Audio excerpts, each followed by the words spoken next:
தமிழ்நாட்டுடைய ஃபோக்கஸில் மிகப்பெரிய அச்சீவ்மெண்ட். நம்ம வந்து இப்போ சிங்கம் படத்தில சூர்யா வந்து எஸ்ஏயா இருப்பாரு. பட்டு பட்டு பட்டு பட்டுன்னு டிஜிபி ஆயிடுவாரு.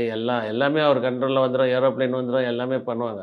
ஆனா வாழ்க்கை வட்டம் அப்படி கிடையாது. ஒரு எஸ்ஐனா கூட ஒரு அவங்களுக்குள்ள ஒரு சீனியர் இருப்பாங்க. அவங்கலாம் இன்ஸ்பெக்டர் ஆனவுனே தான் ஆக முடியும்.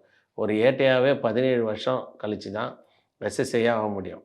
அப்போ சினிமா வேற, நிஜங்கள் வேற. ஆனா சினிமால இருக்க ஹீரோவ விட 1,00,000 மடங்கு நிஜ வாழ்க்கையில ஹீரோக்கள் இருக்காங்கன்றத உண்மை உலகத்துக்கு சொன்னவரு விஜயகுமார் ஐபிஎஸ் சார் வந்து.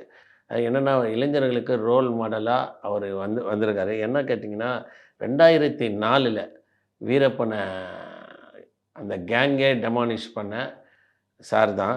என்னன்னா, அவர் வந்து ஆப்ரேஷன் குக்குன் அப்படின்ட்டு ஒரு ஆப்ரேஷன் பண்ணியிருக்காரு. அவர் கூட எல்லா டீமும் இருக்கு. என்னன்னா, அவரு வந்து பார்த்தீங்கன்னா, ஒரு புத்தகமும் எழுதியிருக்காரு. சேசிங் த பிரசன்ட் அப்படின்ட்டு ஒரு புத்தகமும் எழுதியிருக்காரு.